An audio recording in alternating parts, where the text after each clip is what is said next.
Seconde partie de Prima INSEE, mais bienvenue. Si vous nous rejoignez, toujours en compagnie de Diane et de Caroline et de nos invités du jour, qui sont 3 sportifs qui s'apprêtent à réaliser 3 exploits. Il y a Christophe Santigne, encore bonjour. Ouais, bonjour. Vous vous apprêtez à faire 3 triathlons en 3 jours. C'est ça. À partir du 7 juin. À partir du 7 juin jusqu'au 9 juin. Donc voilà, un triathlon Ironman par jour. Voilà, rien que ça. À côté de vous, Aurélia, vous vous apprêtez à faire le Tour de Corse en roller. Voilà. Et vous, Jacques, vous apprêtez à faire le Tour de Corse en basket. Hein, c'est ça. Vous, Aurélia, c'est à compter de 19 avril. Départ de Calvi. Voilà. Et vous, Jacques, c'est le 30 juin. Le 30 juin. D'accord. Départ d'Ajaccio. Et retour à Ajaccio. Et retour à Ajaccio. Et retour à Ajaccio. Et on peut courir avec vous, d'ailleurs. Hein? Tout à fait. En plus de faire une collecte de dons, j'invite les gens qui sont intéressés et sensibles au projet à m'accompagner sur 1 ou plusieurs kilomètres, 1 ou plusieurs étapes, parce que je suis conscient que les disponibilités des uns et des autres ne font que... Voilà. Mais tout à fait, les gens qui veulent courir peuvent venir m'accompagner. On reverra le parcours tout à l'heure pour voir un petit peu, pour qu'on repère où vous allez passer, comme quand il y a les voitures du Tour de Corse, hein, on va repérer où vous allez passer. Vous, Aurélien, on peut vous suivre en roller ou pas? On peut me suivre également en roller, en course. Bon, il n'y a pas trop de roller en Corse, mais ça peut être une première. Des gens qui chaussent leur ancien roller, 4 roues, 8 roues, 10 roues, ils me suivent. Et puis on peut vous aider aussi, même en vous accueillant à la maison et en vous offrant une bonne soupe le soir. Bonne soupe. Et puis il y aura une caravane publicitaire, donc aussi un véhicule assistance aussi qui me suivra tout au long du parcours pour réaliser aussi des images vidéo et photos. Pour recueillir un maximum d'images et pouvoir le partager ensuite après le défi. Et vous-même, vous n'aurez pas une caméra sur vous? J'en aurai une aussi.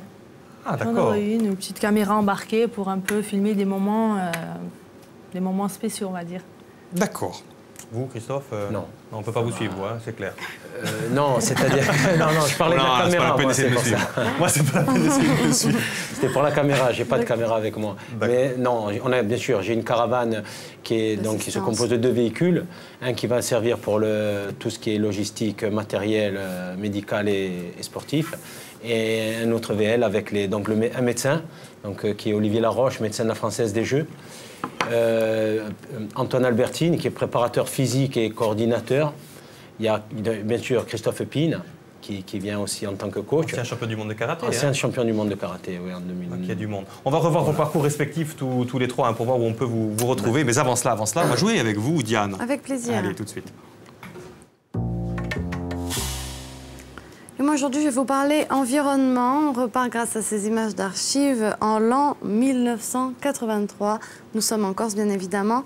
Regardez bien cette archive. Mais la tempête a couché le navire sur le flanc par tribord à 55 degrés de gîte, tout en le rapprochant davantage des côtes corses. Dès lors, le remorquage rencontre de plus en plus de difficultés, d'autant que l'eau s'est engouffrée dans les cales, compromettant ainsi les opérations de pompage. 83, ça. Voilà, c'était en 83. Alors, où sommes-nous? Non, c'est pas ça la question, pardon. Où sommes-nous? Ce sera peut-être un indice plus tard. C'est plutôt quel est le nom du bateau? Voilà, c'est ça. J'hésitais entre ces 2 questions. Où sommes-nous? C'est trop compliqué. Ah, vous l'improvisez le jeu, en fait, tous les jours, pas du tout. J'y réfléchis 5-10 minutes avant. Non, j'y réfléchis la veille. Même avant, et moi je vous demande quel est le nom de ce bateau qui s'était échoué sur nos côtes.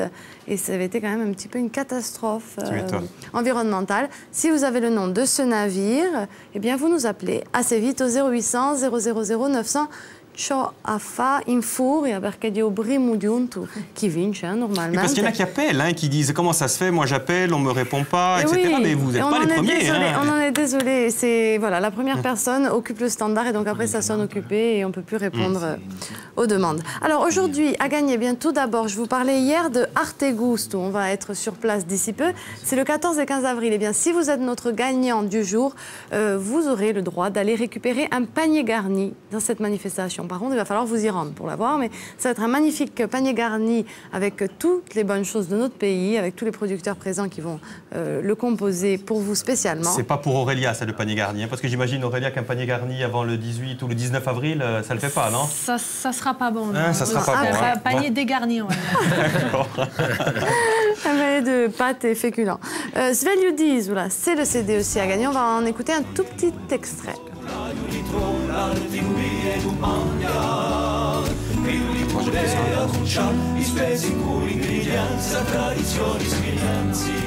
Tiens, mais justement, est-ce que vous mettez de la musique sur les oreilles pendant que vous... Indispensable. Moi, c'est mon quotidien. Ah bon, tous les Oui. trois, tous les trois musiques sur les oreilles. Je m'entraîne tout seul, donc forcément, il me faut un compagnon mental. Donc la musique, c'est un très très bon...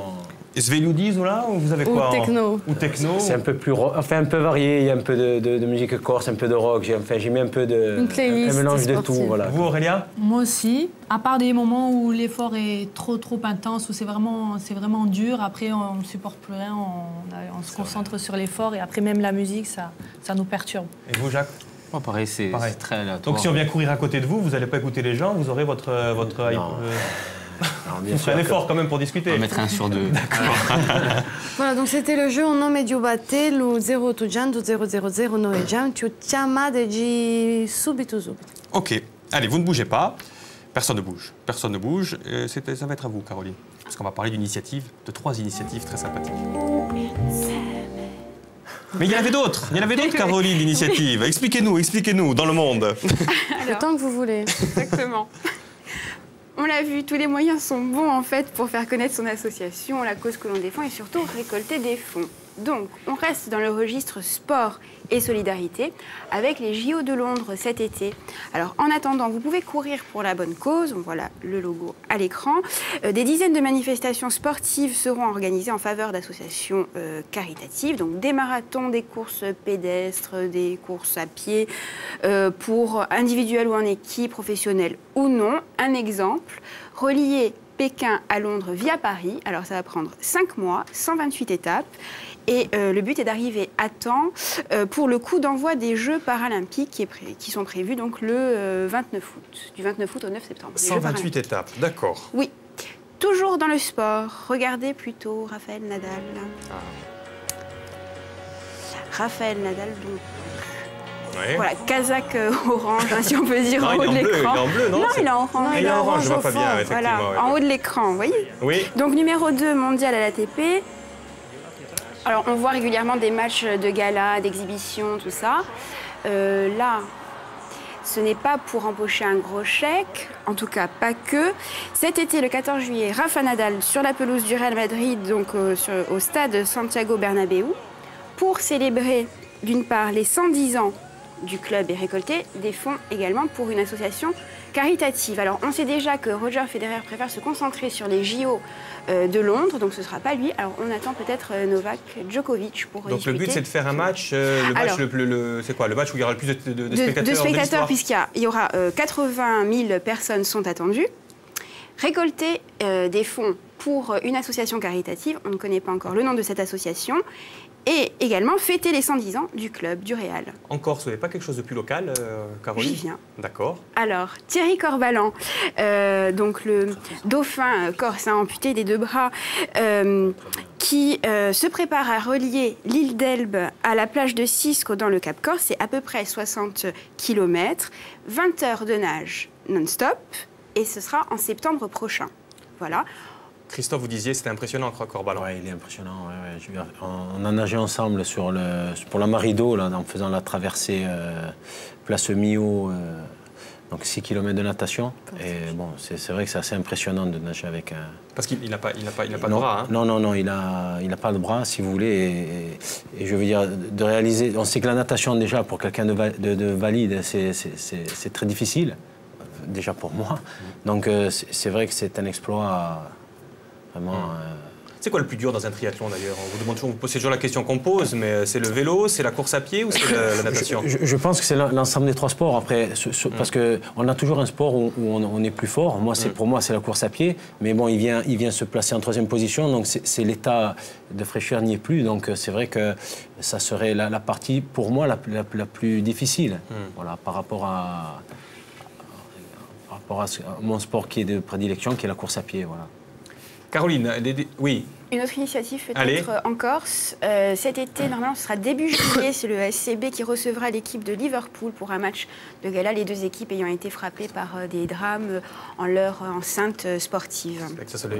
Je voudrais rebondir justement pour une initiative. Il y en a eu une la semaine dernière. Donc j'ai rencontré M. Geronimi, le président du Sporting Club Bastier, qui est partenaire finalement du défi pour la Marido. Donc il met en place une tombola donc, qui va être mise en place rapidement. Donc chaque ticket acheté pour un montant de 2 ou 3 euros, je ne sais plus, sera reversé directement à l'association La Marido. Donc cette initiative prend place pour le prochain match contre Laval et va durer jusqu'au 9 juin. Malgré l'arrêt du championnat, on pourra acheter les tickets dans la boutique du Sporting Club Bastiais. Mais voilà. la Marido, c'est pas la première fois. Vous aviez déjà fait du jet ski aussi pour la Marido? Non, j'ai fait une finale de championnat du monde en Floride, voilà, pour la Marido justement. C'est une association qui est très très active, je trouve. Hein. Oui, de par sa présidente et tous les gens qui sont autour d'elle, c'est une association qui se bouge vraiment pour le cancer et qui organise beaucoup d'événements. Alors que pour le don du sang, on a l'impression que c'est plus en retrait, non? J'ai l'impression, Aurélia. Vous, comment ça s'est passé? C'est vraiment une initiative individuelle ou comment ça s'est passé, tiens? C'est vous qui vous êtes dit un jour, allez tiens, j'ai envie de... J'ai eu l'opportunité de travailler donc, pour le don du sang, donc j'ai été indirectement concernée par cette cause. Faire du sport, c'est bien, mais si on peut représenter, sensibiliser, encourager les gens à faire un geste citoyen, c'est encore mieux. C'est pour ça que le fait d'associer les deux, c'est ce qui nous réunit aujourd'hui tous les trois. Donc je fais un deuxième rebond sur le sujet. On a parlé du tennis. Donc mon défi va être associé aux premiers internationaux de tennis en Corse, dont la finale et la demi-finale aura lieu à Ajaccio. Donc organisé entre autres par Moving Corsica et Mesavi Sporting Club Tennis. Donc on va associer les deux projets. Donc mon passage sur Ajaccio coïncidera avec les demi-finales de cette compétition de tennis de prestige. C'est vers le 22 avril. Voilà, c'est la première fois qu'on organise une compétition de tennis en Corse, donc avec Ned Lecce, Moving Corsica, Jean-Pierre Angelini. Terranova Ajaccio. D'accord, vous avez tout dit. On va parler d'autres défis assez sympas, tiens, Caroline. Oui, des défis insolites. Alors, par exemple, la plus grande écharpe, la plus longue écharpe du monde, elle fait 60 km. C'est à peu près 60 km de long. C'est à peu près la distance par la route entre Propriane et Figari. 60 km. Pour vous donner une idée. Oui, et elle se trouve en France, dans le Nord-Pas-de-Calais. Pour qui on a fait ça? On a fait ça pour l'UNICEF, parce qu'elle sera transformée en des dizaines et dizaines de couvertures au profit de l'UNICEF. Voilà. Ça fait intervenir 4000 tricoteuses et tricoteurs, si ça vous intéresse. Voilà. Un autre défi un peu bizarre, on va dire. En 2010, un Australien qui a passé 3 semaines enfermé avec des araignées. Il avait, là, voilà, on le voit à l'écran. Vénéneuse, voilà, tout à fait. Et il n'en était pas à son coup d'essai puisqu'il a fait la même chose quelques années auparavant avec des serpents. Et pourquoi? Toujours pour l'UNICEF?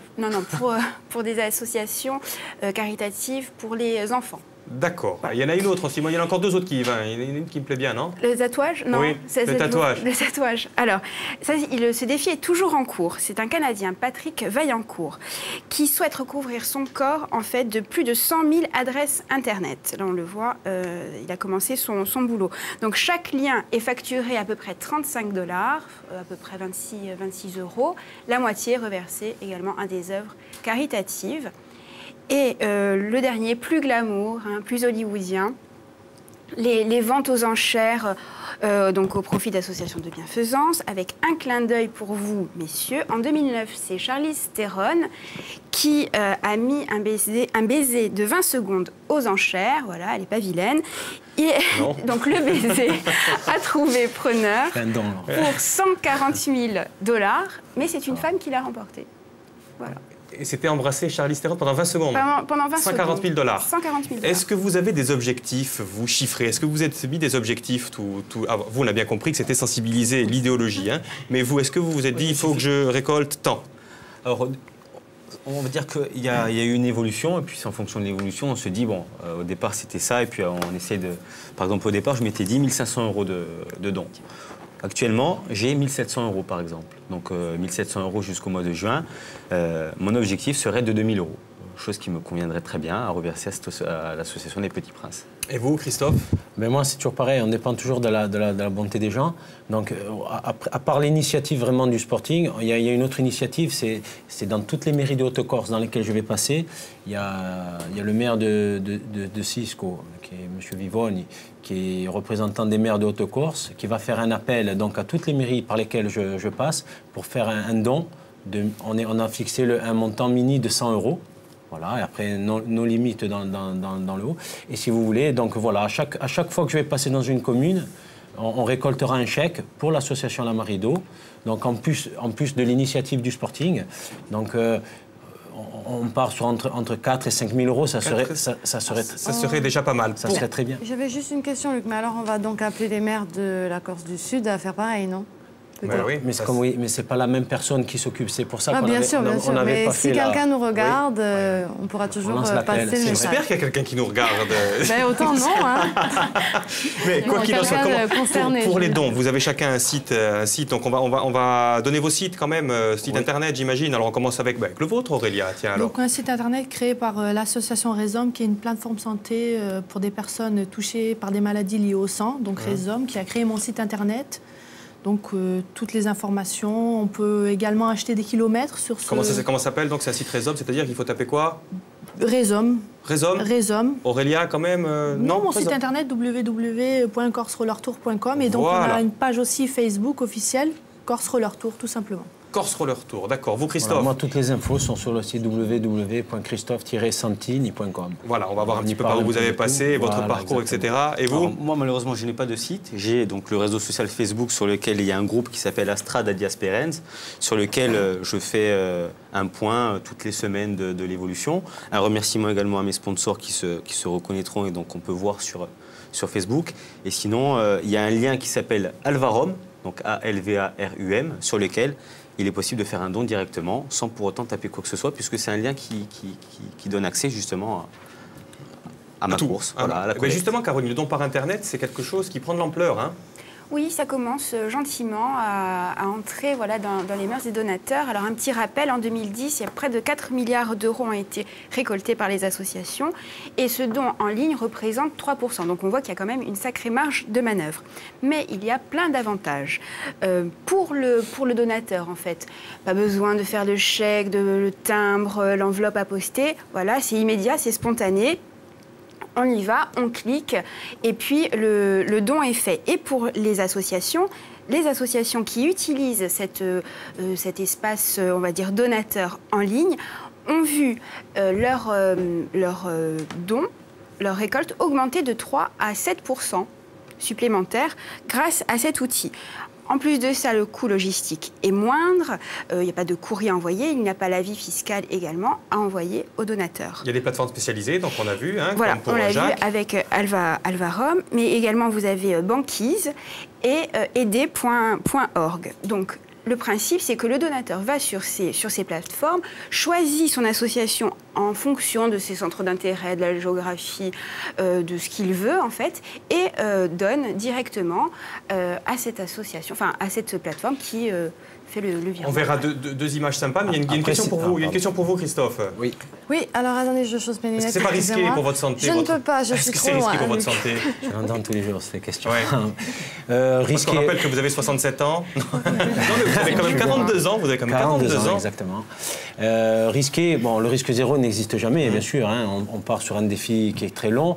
Donc, risqué, je vais vous dire que je me suis entouré quand même de personnes très compétentes, chacun dans leur spécificité. Et je veux dire, on met tout en œuvre au niveau de l'entraînement, du suivi diététique et du suivi médical pour que justement le corps puisse encaisser une telle charge sur 3 jours. Voilà, maintenant c'est sûr que le risque zéro n'existe jamais, mais bon, ça fait partie de... Oui, mais est-ce que pour exister, parce qu'il y a beaucoup de manifestations comme ça, il y a des exploits de tous les côtés, on ne se dit pas, moi pour que je ressorte, il faut que je fasse encore plus, et on ne se met pas inconsciemment en danger quand même. Pas pour le défi, mais c'est ce que on avait la discussion... Eh bien alors, participons. On avait la discussion donc, tout à l'heure, et c'est vrai que pour moi, personnellement, je vois mon évolution dans le triathlon de 2003 jusqu'à maintenant. C'est vrai que si on ne prend pas le temps de faire un point sur le sport, on a tendance à chaque année s'imposer une distance supplémentaire. Voilà. Donc, le danger est là. Pas que pour le défi, mais même personnellement, on a toujours tendance à gonfler un peu Et c'est dangereux. Alors oui, il faut faire attention. Alors. Et c'est sûr que, justement, je pense qu'il y a un moment, il faut prendre des gens extérieurs. Et c'est ce que pour ma part, j'ai fait cette démarche-là pour que, justement, on vienne me recadrer en me disant, voilà, non, là, c'est trop, là, c'est pas assez. Vous voyez, l'important est là. D'être recadré. Moi, je me demandais justement, est-ce que vous avez été aidé dans la mise au point de votre itinéraire? Et par exemple, certaines personnes ont dit là, vous ne pouvez pas passer. Non, c'est trop dangereux. Ou là, parce que je vois que par exemple, pour Jacques, il y a des tronçons qui sont par exemple sautés. Est-ce que c'est pour une raison de difficulté? Il n'y a pas eu de difficulté particulière. Comme je disais à Luc au départ, c'est que j'ai estimé que 300 km était une distance qui me conviendrait. Et je ne suis pas allé au-delà, justement, parce que un petit peu aussi l'appréhension, c'est surtout que quand on fait ce genre cette démarche-là, il faut aller au bout. Alors, il faut être conscient de ses capacités également. Justement, Aurélia, est-ce que vous l'avez déjà fait? Est-ce que vous savez que vous pouvez le faire? Ou est-ce que vous partez quand même un peu dans l'inconnu? J'ai déjà effectué donc Nice-Marseille en roller, donc pareil, 300 km sur 3 jours. Déjà, c'était assez conséquent. Après, c'est vrai qu'on a le mental et on espère que le corps va suivre derrière. Mais comme disait Christophe, on n'est pas à l'abri d'une blessure, un problème au pied, au genou, les parties assez sollicitées pendant le parcours. Ouais. Christophe, le mental, ceci dit, c'est... Le mental, c'est sûr. Après, c'est ça la préparation? C'est quand même se préparer mentalement plus que physiquement?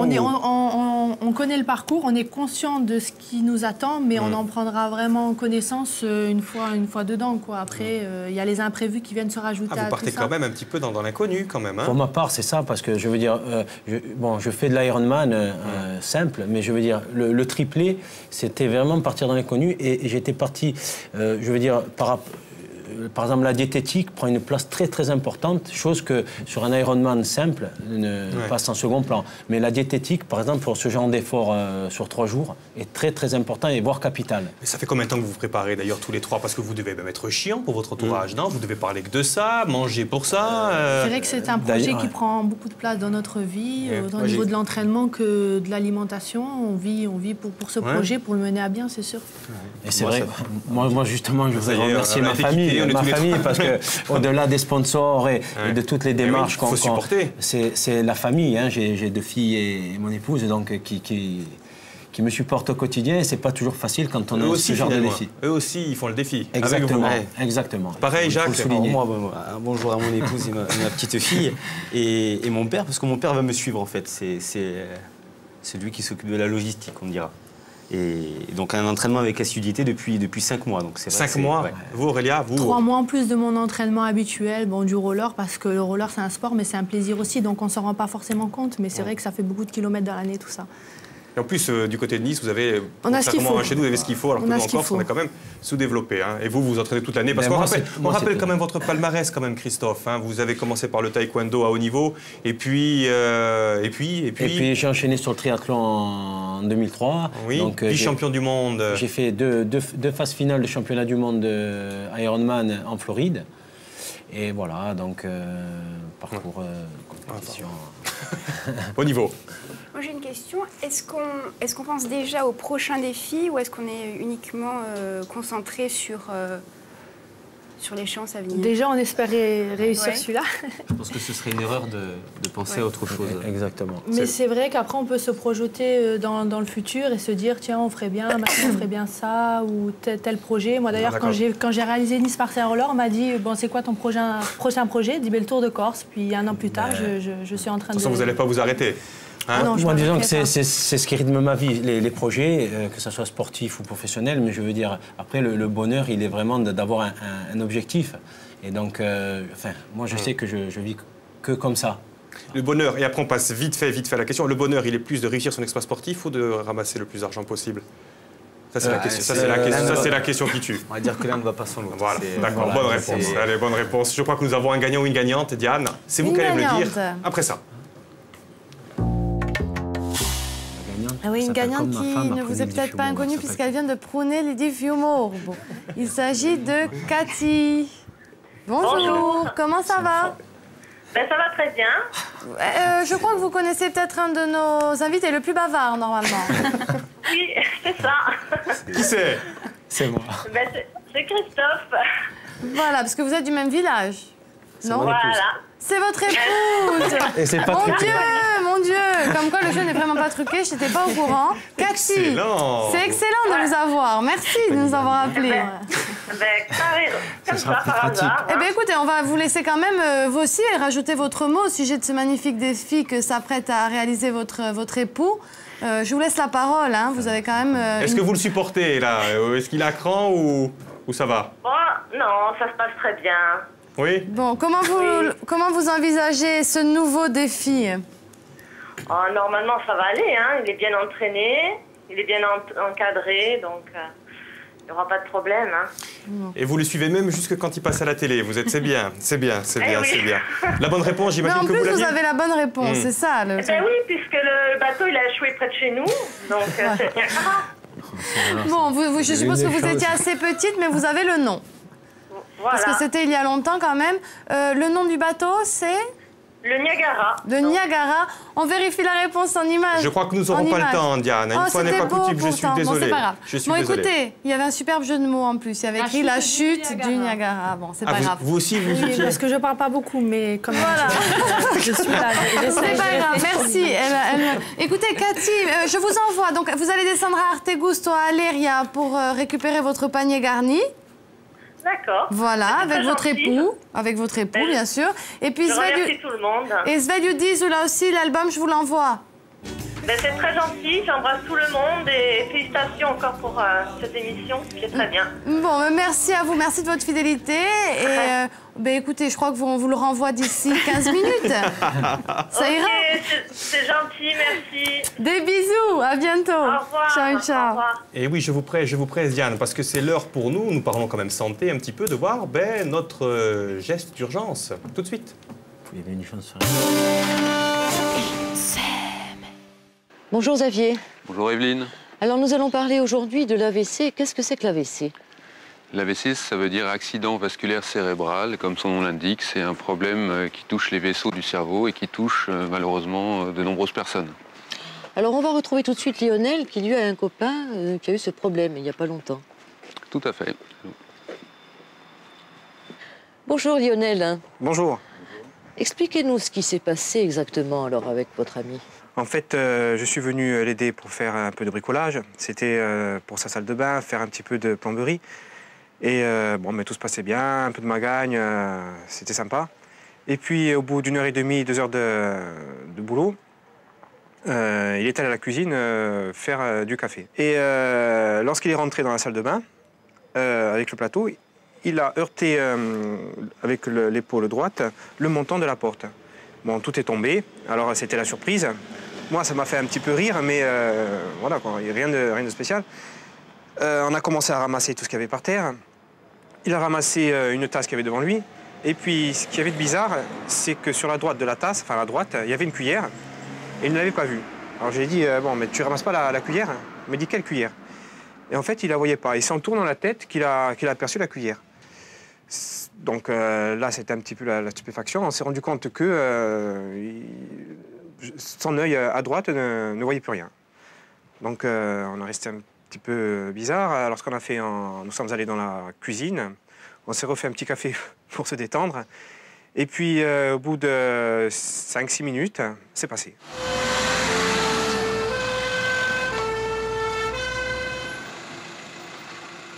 Alors on vient d'entendre le témoignage de Lionel, donc que son copain n'a pas donné suite aux premiers symptômes.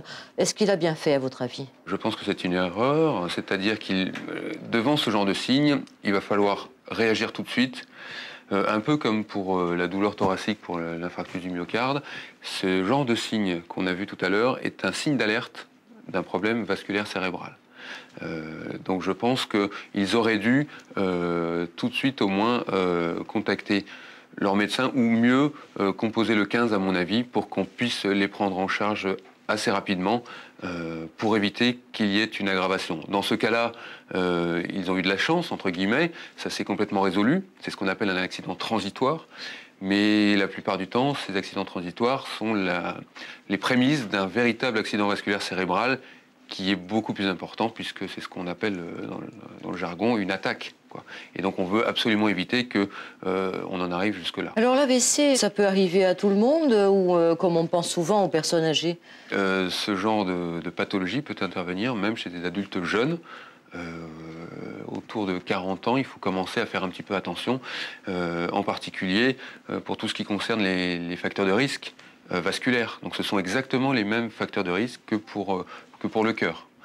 C'est-à-dire il faut faire attention à ne pas avoir d'hypertension artérielle, il faut faire une activité physique régulière, faire attention à ne pas trop manger, à ne pas être en surcharge pondérale. Donc tous les facteurs de risque vasculaires sont identiques pour le cerveau comme pour le cœur. Médicalement, comment on se rend compte qu'on a fait un AVC? À quoi on le voit? Comme pour la douleur thoracique pour le cœur, pour le cerveau, il y a 3 signes importants qu'il faut bien avoir en tête pour se dire c'est peut-être un accident vasculaire cérébral. C'est d'abord, comme on a vu dans l'histoire du copain de Lionel, des problèmes de la vue, des problèmes de vue qui apparaissent brutalement. Ensuite, des problèmes d'élocution ou de parole. Et enfin, des paralysies, en général des membres, avec à l'extrême ce qu'on appelle l'hémiplégie, donc la paralysie de la moitié d'un corps. Devant l'un de ces 3 signes, ou les 3 signes évidemment, il faut tout de suite appeler, à mon avis, le 15 pour qu'il y ait une prise en charge rapide, puisqu'il existe des traitements qui permettent de faire régresser ces signes. Alors une prise en charge rapide, pourquoi rapide? Ce qui est important quand on a ce genre de signes qu'on va voir, c'est de pouvoir faire une imagerie cérébrale, c'est-à-dire un scanner, ou mieux une IRM cérébrale, pour pouvoir déterminer s'il y a un saignement ou pas au niveau du cerveau. Et ce qui va permettre de déterminer la prise en charge rapide et le traitement rapide pour éviter qu'il y ait des séquelles après ce genre de pathologie, puisqu'on sait que 2 tiers des patients vont avoir des séquelles, 2 tiers des patients, donc c'est très important. Et je rappelle que l'AVC, c'est la première cause de handicap dans notre pays. Voilà pourquoi il faut prendre en charge rapidement ce genre de pathologie. Alors rassurez-moi les gars, vous êtes en bonne santé, vous avez fait tous un bilan, c'est obligatoire d'ailleurs? Oui, régulièrement je vais sur Nice, justement avec un médecin du sport, faire des tests à l'effort justement. Vous aussi? Dans le cadre des visites médicales annuelles. On touche du bois. Bon, l'émission est déjà finie, donc le mot de la fin, il est pour vous, avant de le donner à Diane. Qu'est-ce qu'on peut dire? Aurélia, tiens, donc, allez, vous commencez, donc, bon, j'encourage quand même tous les gens à se rendre dans les centres de collecte, à donner leur sang, à faire ce geste. On rappelle le site internet. Plasma. Donc, www.corse-roller-tour.com. Voilà. Donc je remercie tous les gens qui ont participé à ce projet, France 3 de m'avoir invité à le présenter. C'est pas la peine de remercier. Par contre, vous êtes en recherche d'emploi, donc vous pouvez passer un message. Sur Nice, dans le sport, pourquoi pas, l'organisation d'événements sportifs. Je encourage mes camarades de défi dans leur réalisation de projets. Merci. Le site internet, rapidement, Astrada Esperance sur Facebook. Et puis je donne rendez-vous aux gens à partir du 30 juin s'ils sont intéressés, sensibles au projet. Voilà, et moi, Christophe, vous pouvez faire un don pour l'association La Marido en passant par la commune de Prunay-di-Fiumo, voilà, qui s'est investie activement dans le défi. Dès l'émission finie, Caroline, de toute façon, vous mettez l'émission en ligne et on aura toutes les infos, tout, dès cet après-midi sur notre site. Faites quelque chose à nous. Et Diane, à demain? À demain, on parlera agriculture, on reçoit la Chambre d'agriculture. D'accord. Bon, mais écoutez, je crois que nous avons été complets. Merci de nous avoir... Franchement, bonne chance à vous, bonne continuation à vous. C'est impressionnant ce que vous faites. Bonne Nous, beaucoup plus modestement, on va donner rendez-vous aux téléspectateurs demain, même endroit, même heure. Allez, passez une excellente après-midi. Au revoir.